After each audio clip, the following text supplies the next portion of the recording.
आधा है चंद्रमा रात आधी, रह न जाए तेरी मेरी बात आधी, मुलाकात आधी, वो जब याद आए बहुत याद आए।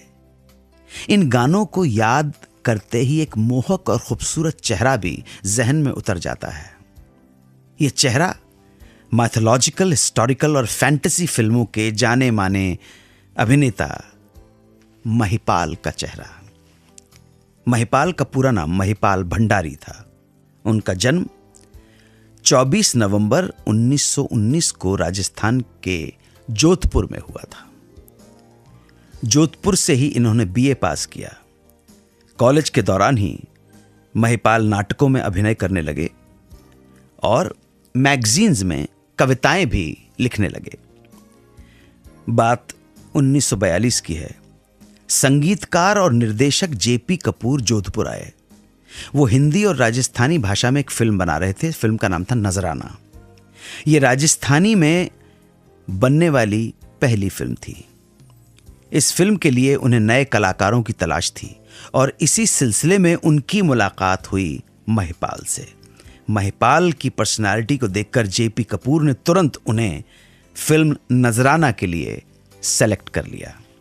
इस फिल्म को करने के बाद महिपाल का हिंदी फिल्मों के लिए भी संघर्ष शुरू हो गया।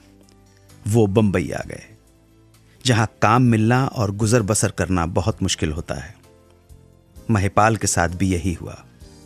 उन्हें भी मुश्किल हालातों से गुजरना पड़ा, मगर उनके इन मुश्किल दिनों में उनकी कविता उनका सहारा बनी। किसी कठिन समय में उन्होंने ये दोहा लिखा, जीवन के इस द्यूत में मिलता नहीं उधार, रातें फूटी कौड़ियां दिवस चुका हूं हार। महिपाल की ये कविताएं ही, ये टैलेंट ही उन्हें वी शांताराम के करीब ले गया। 1943 में उन्होंने वी शांताराम की फिल्मों के लिए गीत लिखना शुरू कर दिया। अगले 4 सालों में उन्होंने 4 फिल्मों के लिए गीत लिखे। हालांकि उनका हिंदी फिल्मों के गीतकार के रूप में बहुत बड़ा योगदान नहीं कहा जा सकता, पर उनका लिखा एक गीत है जो हिंदी फिल्मों के इतिहास में इसलिए याद किया जाता रहेगा क्योंकि इसी गाने से शुरुआत हुई थी लता मंगेशकर के करियर की। 1947 की फिल्म जिसका नाम था आपकी सेवा में लता मंगेशकर का पहला गीत पा लागूं कर जोरी रे। लता मंगेशकर द्वारा रिकॉर्डेड ये हिंदी फिल्म का उनका पहला गीत है। ये गीत लिखा महिपाल जी ने। लेखन के साथ साथ उन्हें फिल्मों में छोटी छोटी भूमिकाएं भी मिलती रहीं। बीच में उनका और वी शांताराम का साथ छूट गया। वी शांताराम से अलग होने के बाद वो सोहराब मोदी की मिनर्वा मूवी टोन में आ गए, जहां सोहराब मोदी के निर्देशन में बनी 1949 की फिल्म नरसिंह अवतार में उन्होंने नारद का रोल किया। फिर बसंत पिक्चर्स की एक और फिल्म की श्री गणेश महिमा, इस फिल्म में उन्होंने कृष्ण का रोल किया। यहीं से महिपाल जी की पहचान बननी शुरू हो गई और वो पौराणिक माइथोलॉजिकल फिल्मों के एक अभिन्न अंग बन गए।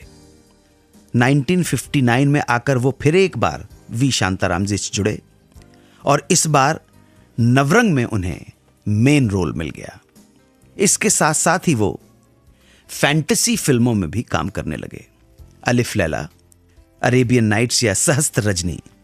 1969 की फिल्म पत्थर का ख्वाब महिपाल जी की एक हीरो के रूप में आखिरी हिंदी फिल्म थी।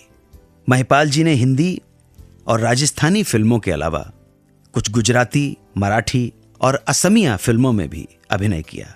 उनकी लास्ट फिल्म 1984 में आई थी जिसका नाम था अमर ज्योति।